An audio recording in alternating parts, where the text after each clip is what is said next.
Shriram express news, आपली बातमी आपला आवाज. जय जय श्रीराम.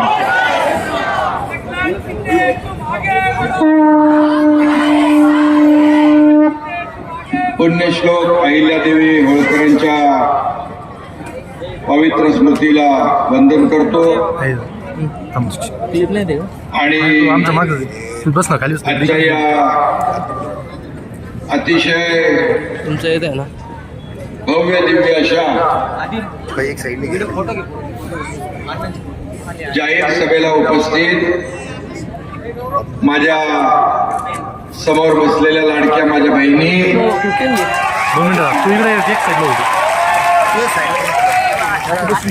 आणि लाडके भाऊ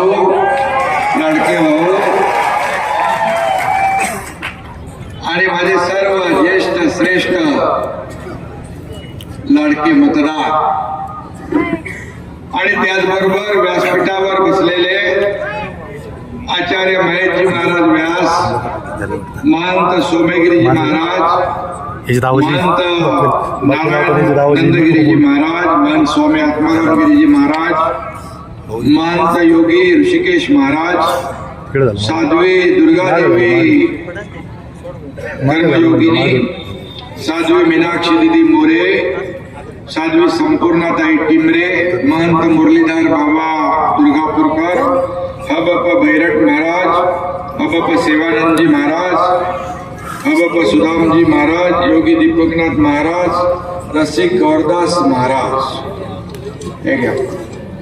आता एवढे संत महात्मे महाराज आल्यानंतर आता प्रकाश चित्ते काय चित्त्यासारखी एवढी घेतल्याशिवाय राहत नाही.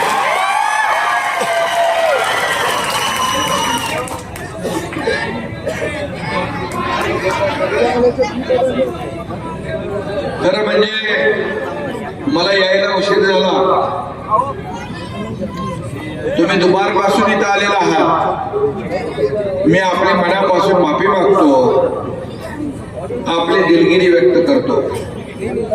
कारण आजची माझी आता 8वी सभा आहे सकाळपासूनची आणि तुमच्या इकडून जाऊन ठाण्यामध्ये देखील कार्यक्रम आहेत.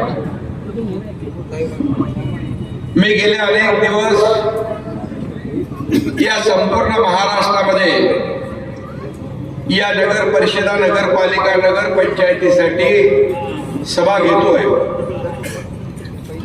एक प्रचंड उत्साह लोकांमध्ये, एक उत्स्फूर्त असा प्रतिसाद पाहायला मिळतो. आणि मी मुद्दाम बोले लाडक्या भावांना वाईट वाटून घेऊ नका, पण लाडक्या बहिणींचा जोश आगळा वेगळा आहे. तुमचाही आहे, कारण तुम्ही पण पाठीशी आहात. कारण माझे लाडके भाऊ, लाडकी बहीण काय करते, आपल्या घरच्या सगळ्या लोकांना सांगते आता कुणाचं ऐकायचं नाही, एकनाथ भाऊचं ऐकायचं. आणि म्हणून विधानसभेच्या निवडणुकीच्या अगोदर मी मुख्यमंत्री होतो. 2.5 वर्ष मी मुख्यमंत्री होतो. मला आठवत आहे, मी पायाला भिंगरी लावून संपूर्ण महाराष्ट्र फिरलो. लोक विचार करायचे, हा झोपतो कधी, उठतो कधी, जेवतो कधी. पण मी आपल्याला सांगतो, मी 2.5 वर्ष फक्त 3 तासाच्या वर झोपलो नाही. कधी 2 तास, कधी 3 तास, कधी काय. 11-12 वाजता यायचो सभा करून. पुन्हा सकाळी म्हणजे बैठका व्हायच्या, मतदारसंघ व्हायच 2, 3, 4 सकाळचे पहाटे 5 वाजायचे. पुन्हा 9 वाजता विमान घेऊन राज्यभर दौरा, असा माझा दौरा होता. लोक विचारतात मला, तुमची झोप कधी, झोपता किती? तर मी सांगतो त्यांना, मी विरोधकांची झोप उडवण्यासाठी माझा जन्म झालेला आहे, झोपायसाठी नाही. आणि म्हणून जो वेळ मिळाला आहे, हो थांबा, धन्यवाद धन्यवाद. आणि म्हणून मी आपल्याला सांगतो की 2.5 वर्षाचा काळ, एकीकडे लोकाभिमुख कल्याणकारी योजना, दुसरीकडे विकास आणि अनेक प्रकल्प आपण मार्गी लावले. जे महाविकास आघाडीच्या काळामध्ये सगळे बंद पाडले होते, स्थगिती दिली होती, थांबवले होते, स्पीड ब्रेकर टाकले होते. मी मुख्यमंत्री झाल्या सगळे स्पीड ब्रेकर उकडून फेकून टाकले आणि त्या प्रकल्पांना चालना दिली. आणि ज्या कल्याणकारी योजना केल्या त्यामध्ये सगळ्यात माझी आवडती योजना कुठली असेल तर मुख्यमंत्री माझी लाडकी बहीण योजना. त्यावेळी देखील विरोधकांनी थट्टा उडवली, कोर्टात गेले योजना बंद पाडायला. कोर्टाने पण त्यांना लापट दिली आणि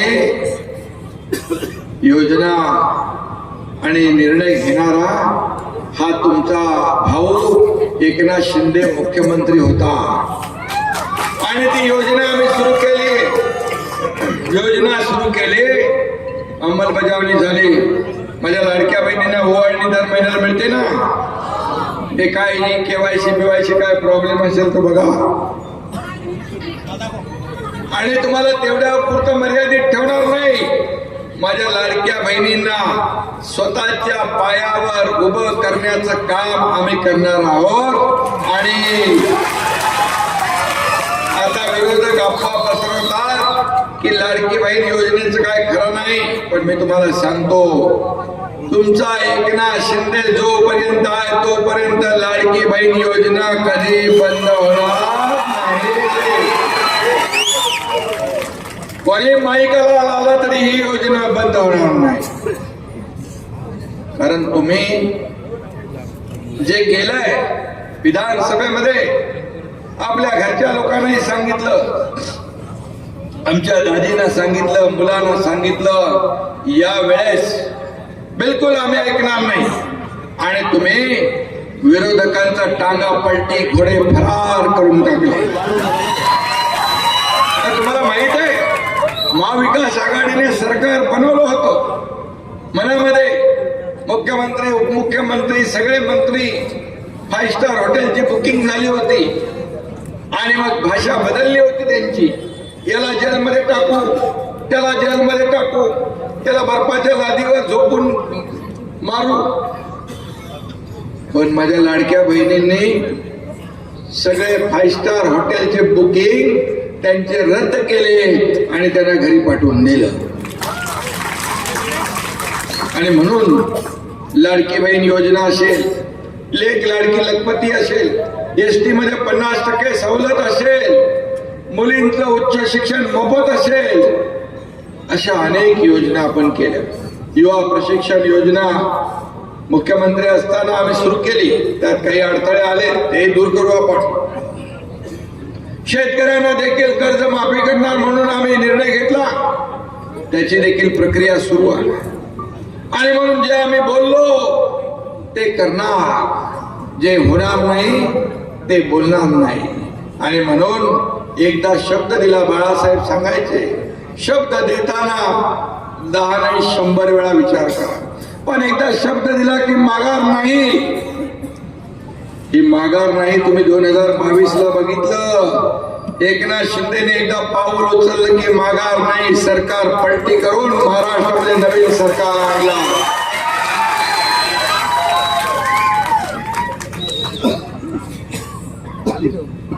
महाराष्ट्रातल्या तमाम जनतेच्या मनातलं सरकार आपण आणलं. प्रकाश चित्ते म्हणाले काँग्रेसला मतदान करू नका. बाळासाहेब देखील म्हणाले काँग्रेसची सलगी करू नका. माझी शिवसेना काँग्रेस होऊ देणार नाही, नाहीतर माझं दुकान बंद करेल. त्याच काँग्रेसच्या दावणीला शिवसेना बांधण्याचं पाप केलं. धनुष्यबाण घाण टाकला म्हणून एकनाथ शिंदेने उठाव केला महाराष्ट्रामध्ये सरकार आणलं, हिंदुत्वाचं सरकार आणलं, तमाम माता भगिनींच्या मनातलं सरकार आणलं आणि लोकांनी स्वीकारलं. मला आठवत आहे की मी मुख्यमंत्री झाल्या आषाढी एकादशीची पूजा पंढरपूरला होती माझ्या हस्ते. मला वाटलं लाखो वारकरी, 15-20 लाख वारकरी यांच्या मनामध्ये आपल्याबद्दल काय असेल. सरकार बदलवलं, आपण सरकार उलटवून टाकलंय. माझ्या मनामध्ये काय होतं, वारकऱ्यांच्या मनात माझ्याबद्दल काय. पूजा केल्यानंतर जसा मी बाहेर पडलो, वारकऱ्यांनी एकच हल्लकल्लोळ केला आणि जोर जोरात घोषणा देऊन माझं स्वागत केलं. आणि तेव्हा मला वाटलं की आपण घेतलेला निर्णय हा महाराष्ट्राच्या हितासाठी घेतला, वारकऱ्यांच्या हितासाठी घेतला. वारकरी, शेतकरी, कष्टकरी, लाडक्या बहिणी, भाऊ, ज्येष्ठ सगळे आपल्या. आणि वारकरी संप्रदायासाठी कधी आतापर्यंतच्या इतिहासामध्ये दिंड्यांना अनुदान दिलं होतं का? एकनाथ शिंदे मुख्यमंत्री असताना दिंड्यांना अनुदान देण्याचं काम सुरू झालं. वारकऱ्यांची विमा काढला, आरोग्य केंद्र उभी केली, चंद्रभागेच्या काठावर हॉस्पिटल उभी केली, ICU सारखी आपण. आणि आषाढी आणि कार्तिकीच्या अगोदर हा एकनाथ शिंदे मुख्यमंत्री असताना सुद्धा नियोजन बघायला जाणारा, टॉयलेट स्वच्छ आहेत की नाही तेही बघायला जाणारा हा एकनाथ शिंदे. शेवटी आपण सर्वसामान्य माणूस, सर्वसामान्य माणूस हा आपला केंद्रबिंदू आहे. मी CM होतो तेव्हा लोक म्हणायचे चीफ मिनिस्टर, मी म्हणायचो CM म्हणजे चीफ मिनिस्टर का बाबा, कॉमन मॅन बोल ना, काय प्रॉब्लेम आहे. काय चीफ मिनिस्टर बोललं तर काय सोन्याची शिंग येतात आणि कॉमन मॅन बोललं तर काय कमी होतंय आपलं. आता मी DCM आहे. आता लोकच म्हणतात डेडिकेटेड टू कॉमन मॅन. सर्वसामान्य माणूस आपला केंद्रबिंदू आहे. त्याच्या बरोबरचा जो काही जिव्हाळा आहे, बांधिलकी आहे, ती कधी तुटता कामा नये. कारण आपण जमिनीवरचे कार्यकर्ते आहोत. आणि म्हणून जमिनीवरचा कार्यकर्ता जो आहे त्याला माहीत असतं.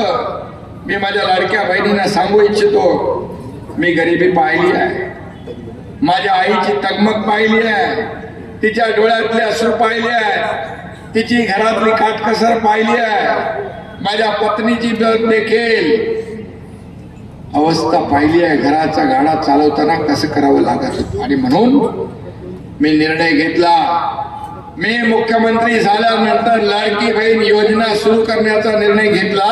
आणि त्यामुळे तुमच्या कुटुंबाला आधार मिळाला.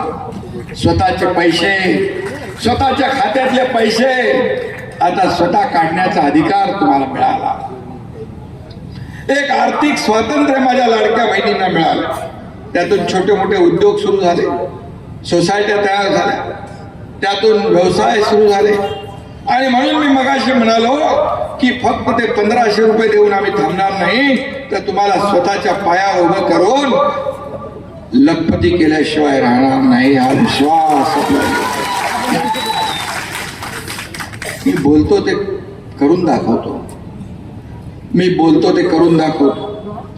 एकदा मी काय कमिटमेंट पहिली करत नाही, पण एकदा कमिटमेंट केली, एक बार मैंने कमिटमेंट कर दी तो फिर मैं खुद की भी नहीं सुनता.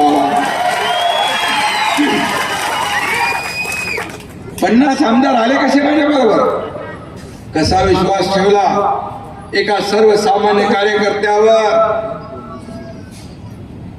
कारण शब्दाला जागणार आहे एकनाथ शिंदे आहे. दिलेला शब्द कधी पडू देणार नाही. अनेक योजना आम्ही केल्या, अनेक योजना केल्या, अनेक विकासाचे प्रकल्प पुढे नेले. समृद्धी हायवे सारखा बाळासाहेब ठाकरे समृद्धी हायवे केला.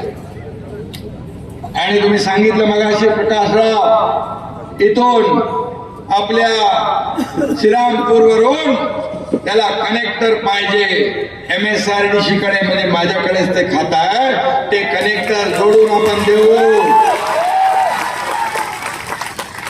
15-20 मिनिटात तिकडे पोहोचलं पाहिजे. अरे नागपूरहून मुंबई, मुंबई ते नागपूर 20 ते 25 तास लागायचे. आता 7 आणि 8 तासामध्ये माणूस इकडचा तिकडं, तिकडचा इकडे येतो. हा चमत्कार. आणि म्हणून विकासाचे प्रकल्प बोलत राहिलो तर रात्र पुन्हा नाही. मी आपल्याला एवढंच सांगतो, प्रकाश चित्ते एक कडवट हिंदुत्ववादी कार्यकर्ता आणि आता सगळ्या स्वामीजींची नावं झाली. गोविंदगिरी महाराज, रामगिरी महाराज सगळ्यांचाच आशीर्वाद दिला आहे.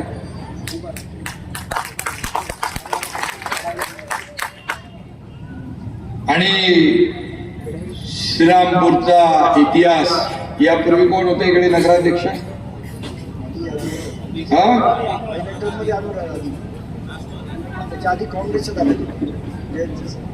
बर बर. आता काही असलं तरी सुद्धा किती वर्ष कुणाची मक्तेदारी आणि कुठल्याही शहरावर कुणाची मक्तेदारी असता कामा नये. लोकांचं राज्य पाहिजे आपल्याला, सर्वसामान्य माणसाची सत्ता पाहिजे. आणि लोकशाहीमध्ये कुणाच्याही नावावर कायम 7-12 लिहिलेला नसतो. तो 7-12 लिहिण्याचं काम जनता करत असते. जनता ठरवत असते कोणाला तिथे सत्तेवर बसवायचं. आणि मग तुमचं एक मत इतिहास घडवू शकतं आणि या श्रीरामपूरचा काया पालट करू शकतं, परिवर्तन घडवू शकतं तुमचं एक मत. आणि म्हणून मी तुम्हाला सांगतो, श्रीरामपूरची जनता प्रस्थापितांना जे अनेक वर्ष इथं सत्तेत होते त्यांना पाणी पाजल्याशिवाय राहणार नाही, हा विश्वास मी या ठिकाणी व्यक्त करतो.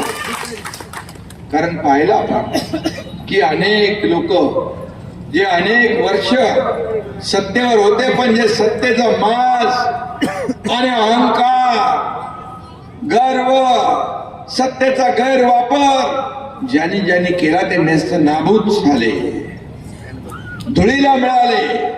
शेवटी लोक ठरवत असतात. ही जनता जनार्दन हा मायबाप आहे. तुम्ही आम्ही कोण आहोत? मिळालेली सत्ता लोकांसाठी वापरायची असते, लोकांच्या भल्यासाठी वापरायची असते. मला काय मिळाल्यापेक्षा या जनतेला मी काय दिलं हे बघायचं असतं. किती प्रॉपर्टी कमवल्या, किती संपत्ती माझ्याकडे आहे, किती प्रॉपर्टी आहे, यापेक्षा किती माणसं कमवली मी, किती माणसांचं प्रेम कमावलं हे महत्वाचं. आणि म्हणून काही लोकांना विसर पडतो. सत्ता आल्यानंतर सत्ता अशी राबवतात की सर्वसामान्य माणूस पार धुळीला मिळतो. काय परिस्थिती आहे श्रीरामपूरची? इतके वर्ष रस्ते आहेत चांगले आहेत, धुळीचं साम्राज्य आहे, खड्ड्यांचं साम्राज्य आहे. आणि म्हणून इथे किती लढती असल्या तरी सुद्धा किती आहे, दुरंगी, तिरंगी, चौरंगी, काय मी तर फक्त एकच मानतो, इथं भगव्याचा रंग इथे चालणार. आणि म्हणून शिवसेनेचा आता ढाण्या वाघ म्हणून प्रकाश चित्ते आपले नगराध्यक्ष पदाचे उमेदवार, एक अभ्यासू कार्यकर्ता, त्याच्या नेतृत्वाचं चीज झालं पाहिजे आणि त्याचा फायदा लोकांना झाला पाहिजे, या श्रीरामपूरला झाला पाहिजे, अशी भावना आणि भूमिका ठेवून या ठिकाणी त्यांना नगराध्यक्ष पदाची उमेदवारी आपण दिलेली आहे. आणि प्रकाश चित्ते यांनी त्यांचं सगळं सांगितलं मगाशी, काय काय इतिहास त्यांचा. हा भगवा झेंडा हा तुम्ही धरलेला हातामध्ये, आता एका हातात भगवा आहे, दुसऱ्या हातात धनुष्यबाण आहे. प्रभू रामचंद्राचा, श्रीरामाचा धनुष्यबाण, हिंदुत्वाचा धनुष्यबाण. आणि म्हणून आपण म्हणतो ना, प्रभु रामचंद्राचा धनुष्यबाण, जो राम का नहीं वो काम का नहीं. आणि म्हणून मी प्रकाश चित्ते यांचं अभिनंदन करतोच. पण एवढं आपल्याला मी सांगतो, ही निवडणूक अगदी सोप्या पद्धतीने घेऊ नका. डोळ्यात तेल घालून आपल्याला काम करायचं आहे. तुम्ही एवढा वेळ तिथं थांबू शकता, यावरून तुम्ही समोरच्या सगळ्या लोकांचं डिपॉझिट जप्त करू शकता. आणि म्हणून त्यांचा डब्बा गुल करण्याचं काम या ठिकाणी आपल्याला करायचं आहे. आणि खऱ्या अर्थाने मी आपल्याला एवढंच सांगतो की अनेक लोक सगळे बाळासाहेबांच्या विचारांच्या शिवसेनेमध्ये काय येत आहे, आणि विचारधारेशी कधी प्रतारणा आम्ही करणार नाही. खुर्ची आमचा अजेंडा नाही. ज्या लोकांनी खुर्चीत आम्हाला बसवलाय त्या लोकांचे प्रश्न सोडवणं हा आमचा अजेंडा आहे. त्यांचे प्रश्न सोडवणं अजेंडा आहे. सोन्याचा चमचा, चांदीचा चमचा घेऊन जन्माला आलेलो नसलो तरी या महाराष्ट्रातल्या सर्वसामान्य लोकांच्या आयुष्यामध्ये सोन्याचे दिवस आणण्यासाठी आमचा जन्म झालेला आहे. हे मी अभिमानाने सांगतो. आणि म्हणून श्रीरामपूरमध्ये प्रस्थापितांना त्यांची जागा दाखवण्याची संधी आपल्या हातात आली आहे. आणि म्हणून विस्थापितांचा आवाज बनवून प्रकाश चित्ते तुमच्या समोर उभा आहे, त्याची टीम घेऊन उभा आहे. का सर्वसामान्य माणसाने नगराध्यक्ष होऊ नये?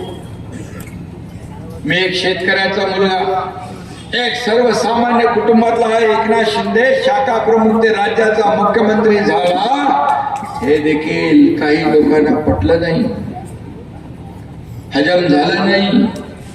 पोटदुखी अजून सुरू आहे, जळजळ मळमळ सुरू आहे. रोज माझ्याला शिव्या देतात, रोज माझ्यावर आरोप करतात. 2.5-3 वर्षापासून सातत्याने हा घटनाबाह्य मुख्यमंत्री, हा घटनाबाह्य सरकार, हे आज पडणार, उद्या पडणार, परवा जाणार. त्यांना खरा ज्योतिषी काय भेटलाच नाही. मला तरी विचारायचं, मी पाठवलं असतं ज्योतिषी, सांगणार 2.5 वर्षाचा कारकीर्द पूर्णपणे करणार असं सांगितलं असतं त्यांनी. जाऊन 2.5 वर्ष पूर्णपणे एकनाथ शिंदेने मुख्यमंत्री म्हणून काम केलं. अजून पण त्यांची पोटदुखी जात नाही. मी खास बाळासाहेब ठाकरे आपला दवाखाना पण राज्यभर सुरू केलाय, मुंबईत खूप सुरू केले 250. त्यांची पोटदुखी घालवण्यासाठी, मोफत त्यांना उपचार करण्यासाठी. पण अजून पण जात. त्यांना आता जमाल घोटा तुम्हीच दिला पाहिजे. देणार ना? अरे काय, किती द्वेष, किती मत्सर, किती राग, किती अहंकार, किती गर्व. गर्वाचं घर खालीच होतं. अति तिथं माती होते. पण एकनाथ शिंदेने तोल ढळलेला नाही. 3 वर्ष सातत्याने हा एकनाथ शिंदे काम करत राहिला. मी आरोपाला, टीकेला आरोपाने उत्तर दिले नाही, मी कामातून उत्तर दिलं, कामातून. आणि म्हणून या ठिकाणी या राज्यामध्ये महायुतीचं सरकार पुन्हा आलं. आता काही लोक फिरू लागले, जे घरात बसले होते आता फिरू लागले. चांगला आहे. मी डॉक्टर नसतो, माझा मुलगा खासदार आहे, doctor Shrikant Shinde, orthopaedic surgeon आहे. पण मी डॉक्टर नसलो तरी छोटी मोठी ऑपरेशन करतो, तुम्हाला माहित आहे. आणि म्हणून प्रकाश चित्ते, आपण आज जे काही कास धरलेली आहे बाळासाहेबांच्या विचारांची, आणि बाळासाहेबांचे विचार आपल्याला पुढे घेऊन जात असताना विकासाची कास आपण धरलेली आहे. आपला अजेंडा विकास आहे, डेव्हलपमेंट आहे. विचारांशी तडजोड तर कधीच नाही. विचार, विश्वास या सगळ्या गोष्टी आवश्यक आहेत. आपण कुठल्याही जाती धर्माचा द्वेष करत नाही, पण विकासाला प्राधान्य देणं आणि आपल्या धर्माचं रक्षण करणं हे आपलं कर्तव्य आहे. ते कर्तव्य आपण बजावलंच पाहिजे. आणि म्हणून मी माझ्या सर्व व्यासपीठावरच्या सहकाऱ्यांना देखील सांगतो, हे निवडणूक जी आहे ही तुमची अस्मिता आहे. ही निवडणूक फक्त या नगर परिषदेच्या मतदानापुरती मर्यादित नाही. उद्याच तुमचं हे श्रीरामपूरचं भविष्य घडवणारी निवडणूक आहे. तुमच्या मुलाबाळांचं भवितव्य घडवणारी ही निवडणूक आहे. आज काय साम्राज्य आहे, आज काय विकास आहे, पण मी आपल्याला सांगतो, श्रीरामपुर इलाका किसका भी हो, लेकिन धमाका हम ही करेंगे. कारण डेव्हलपमेंट, विकास. आणि मी मगाशी तो कागद कुठे बा आपण काय काय दिले ते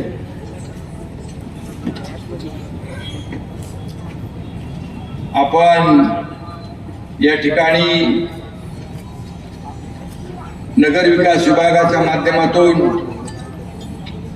पाणी पुरवठ्यासाठी 178 कोटी रुपये दिले. एकनाथ शिंदेने नगर विकास विभागाला श्रीरामपूरला वैशिष्ट्यपूर्ण कामं, रस्ते यासाठी 20 कोटी रुपये दिले. प्रवरा डाव्या कालव्याचं काम सुरू आहे, पण ते आपल्याला पाणी मिळत नाही ना. रुंदीकरणाचं काम सुरू आहे. शेती महामंडळाची अतिरिक्त जागा जी आहे, मगाशी तुम्ही घरांचा विषय काढला, हे जी काय घरं आहे त्यांच्या डोक्यावर टांगती तलवार आहे, ती दूर करणार नगर विकास विभागाच्या माध्यमातून. त्याचबरोबर जी दुकानं तोडलेली आहे, जी बाजारपेठ तोडलेली आहे, त्यांचं देखील पुनर्वसन केल्याशिवाय हा एकनाथ शिंदे थांबणार नाही. कारण माझ्याकडे नगर विकास पण आहे आणि गृहनिर्माण विभाग पण आहे आणि तुमचा कनेक्टर जोडणारा MSRDC पण आहे. अजून काय पाहिजे बोला. आरोग्य सेवा पण आहे. चांगले मार्केट बांधायचे. थांबा ना.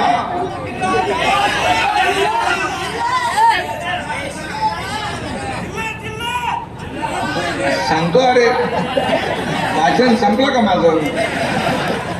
भुयारी गटार योजना, याच्यामध्ये जो भ्रष्टाचार झाला, 65 कोटीची योजना होते, तो भ्रष्टाचाराची चौकशी झाली पाहिजे. अरे पैसे लोकांचे आहे, तुमचे नाही. कशी पण उधळपट्टी करा, या भ्रष्टाचाराची चौकशी झाली पाहिजे. दोषी असतील त्यांना जेलमध्ये टाकलं पाहिजे. श्रीरामपूर भ्रष्टाचार मुक्त पाहिजे ना. श्रीरामपूर तुम्हाला भ्रष्टाचार मुक्त पाहिजे ना, प्रदूषण मुक्त पाहिजे ना, चांगले रस्ते पाहिजे ना, पाणी पाहिजे ना.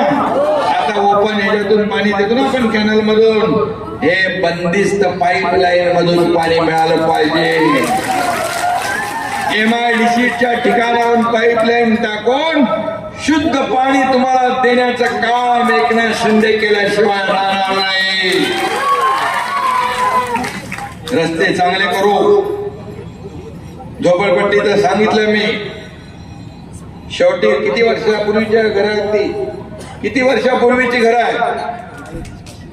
अरे 30, 35, 40 वर्ष राहताय ना, मग त्यांना कोणी काढता कामा नये. ते नियमित करू. नगर विकासच्या माध्यमातून जे मी बोलतोय ना ते सगळं करणार आहे, बिलकुल करणार आहे. आणि पण मी तुमच्याकडून मला शब्द पाहिजे की या निवडणुकीमध्ये तुमचा जिल्ह्याचाही विषय आहे, जिल्ह्याचाही विषय आहे, पण आचारसंहिता असल्यामुळे आता ते मी बोलू शकत नाही. पण तुम्हाला मी सांगतो, तुमची भावना जी आहे, तुमची भूमिका आहे, या जिल्ह्याला विकसित करायचं असेल तर ही गरज आहे, काळाची गरज आहे, समाजाची गरज आहे आणि श्रीरामपूरची गरज आहे. आणि त्यासाठी देखील आपण जे काय करायचं ते आपण करू. तुमचा पाठिंबा आहे ना, तुम्ही मागे आहात ना, प्रकाश चित्तेच्या आणि त्याच्या टीमच्या. तुम्ही मागे असल्यावर हा चपळ चित्ता वेगाने विकासाची कामं केल्याशिवाय राहणार नाही.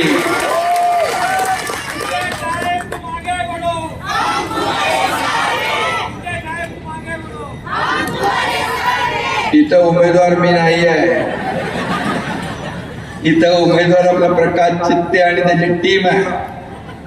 आणि म्हणून तुम्ही त्याच्या मागे उभे राहायला पाहिजे ठामपणे. आणि मी आपल्याला एवढंच सांगतो की वातावरण चांगलं आहे, सगळं अगदी आपल्या बाजूचं पोषक आहे. परंतु सगळ्यांना माझी विनंती आहे, ही संधी परत परत येत नाही.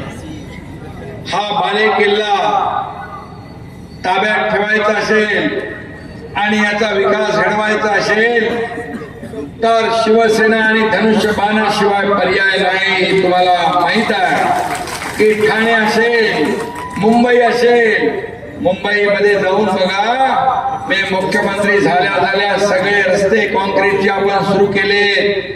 पुढच्या 1.5 वर्षामध्ये मुंबईमध्ये एकही खड्डा, मुंबई किती मोठी आहे, एकही खड्डा तुम्हाला शोधून सापडणार नाही. हे पहिलं काम आपण केलं, पहिला निर्णय आपण घेतला. हे तर श्रीरामपूर छोटा आहे, किती पैसे लागणार आहेत. आणि तुमचा एकनाथ शिंदे तर नगर विकास मंत्री आहे, काही प्रॉब्लेम नाही. मी धडाधड विकासाला पैसे देणारा कार्यकर्ता. एका ठिकाणी मी गेलो, त्यांनी काहीतरी मागणी केली. मी सांगितलं विमानात बसायच्या आधी तुम्हाला GR पोचेल, आणि पोचला. कारण सांगणारा एकनाथ शिंदे नाही, करतो, बघतो, पाहतो. No reason, on the spot decision. जागेवर खटका. हे लटकवी करायचं काम मला येत नाही. आणि म्हणून विकासाचा अजेंडा जो आहे आपण घेऊन पुढे चाललोय, हा अजेंडा आपल्याला चालवायचा असेल तर सगळ्यांनी कुठल्याही दबावाला बळी न पडता प्रकाश चित्ते म्हणजे प्रकाश चित्ते याच्या मागच उभं राहायला पाहिजे. आणि या निवडणुकीवर काही लोकांची भवितव्य पुढची पण अवलंबून आहे. आणि म्हणून या श्रीरामपूरचा विकास हा प्रत्येकाचा ध्यास असला पाहिजे. आणि हा एकनाथ शिंदे ज्याच्या माग उभा राहतो तो पूर्ण ताकदीने उभा राहतो. साम दाम दंडभेद सगळं लावलं विकासासाठी. वेगळा अर्थ कोणी घेऊ नका. ऑपरेशन कोणाचं, औषध कोणाला, इंजेक्शन कोणाला, ते मला माहित आहे. पण विकासासाठी जे जे काही करायचं त्याला लागणारे पैसे कमी पडू देणार नाही, हा शब्द मी तुम्हाला द्यायला आलेलो. आणि म्हणून या ठिकाणी उमेदवार आहेत प्रकाश चित्ते, त्यांच्या बरोबरचे किती बाबा आहेत हे सगळे 34 लोक, मोठी टीम आहे. आणि 17 पॅनल आहेत का. प्रत्येक जो नगरसेवक पदासाठी उभा आहे त्यांनी स्वतःसाठी मत मागताना नगराध्यक्ष पदासाठी देखील प्रामाणिकपणे मत मागितलं पाहिजे. बघा, कुठेही काही कोणी गफलत केली तर ती लपून राहत नाही. प्रामाणिकपणे तुम्हाला श्रीरामपूरचा विकास करायचा असेल तर स्वतःला मत मागता, तसंच नगराध्यक्ष पदासाठी मत मागणं हे तुमचं कर्तव्य आहे, जबाबदारी आहे. काही ठिकाणी काही लोक आपण निवडून येण्यासाठी साठलोट करतात, पण ते माहीत पडतं, ते लपत नाही. आणि म्हणून ही संधी तुम्हाला प्राप्त झालेली आहे. या संधीचं सोनं करायचं का माती करायची ते आपण ठरवा. मी आपल्याला भेटायला सोनं करायचं ना. सोन्यासारखी माणसं आपल्याला भेटली आहे, त्यामुळे त्यांची माती होता कामा नये. बस माझी लाडकी बहीण बोलली संपलं.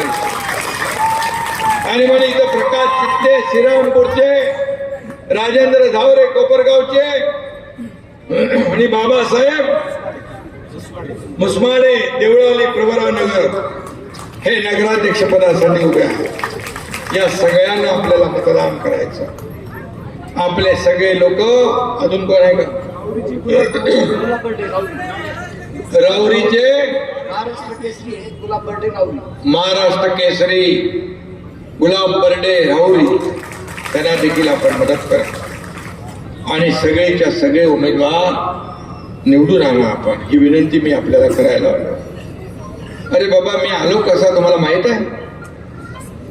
मी सगळ्या सभा करून करून जामखेडला गेलो. हेलिकॉप्टर म्हणजे त्याचा टाइम झाला होता उडायचा, पण माझा एक माणूस तिथं थांबून ठेवला होता आणि अंधारामध्ये मी आता लँडिंग केलं. अंधार झाला होता पूर्णपणे आता शिर्डीला. पण मी ठरवलं होतं, मला पायलट म्हणाले की आता तुम्ही जाऊ शकत नाही, घाई करू नका, हे रिस्की आहे. पण मला श्रीरामपूरच्या माझ्या सर्व लाडक्या बहिणी भावांना भेटायचं होतं, म्हणून मी कशाची पर्वा केली नाही. कारण आपली एवढी जी काही जिव्हाळा आहे तो मला इथं खेचून आणलं आणि मी इथं आलो नसतो तर वेगवेगळा अर्थ लोकांनी काढला असता. आणि म्हणून प्रकाश चित्ते च्या माग तुम्हाला सगळ्यांना उभं राहायचं आहे. आणि या सगळी ज्यांची नावं घेतली, तुमचे नातेवाईक पाय पाहुणे सगळे सोयरे जिथं जिथं असतील त्यांना सगळ्यांना सांगा, ही संधी आहे. आणि हा शिवसेना हा कार्यकर्त्यांचा पक्ष आहे. इथं कोणी मालक नाही, नोकर नाही, कार्यकर्त्यांचा सन्मान वाढवणारा हा पक्ष आहे. मी प्रमुख असलो तरी कार्यकर्ता म्हणूनच वागतो. कार्यकर्ता हा आपला घरगडी नाही, सवंगडी आहे, सहकारी असं मानणारा हा एकनाथ शिंदे आहे. आणि म्हणून मला तुमच्याबद्दल प्रेम. म्हणून श्रीरामपूरमध्ये इतिहास घडवायचा, म्हणून श्रीरामपूरचा विकास करायचा. गेल्या अनेक वर्ष वंचित राहिलेलं श्रीरामपूर या ठिकाणी श्रीरामाचं नाव आहे. तसंच आपल्याला हे श्रीरामपूर पाहिजे ना. आणि म्हणून ते घडवायसाठी आपल्या सगळ्यांची एकजूट आवश्यक आहे. आणि म्हणून शिवसेना एक विचार घेऊन चाललेली संघटना. मी आज सांगतो, आपल्याला निर्धार करा शिवसेना मजबूत करण्याचा, निर्धार करा शिवसेनेचा विचार जपण्याचा, निर्धार करा हिंदुत्वाची शान राखण्याचा, निर्धार करा श्रीरामपूरच्या समृद्धीचा आणि प्रगतीचा, आणि निर्धार करा विरोधकांना चारी मुंड्या चित्त करण्याचा, आणि निर्धार करा श्रीरामपूरवर भगवा फडकवण्याचा. धन्यवाद. जय हिंद, जय महाराष्ट्र, जय श्रीराम.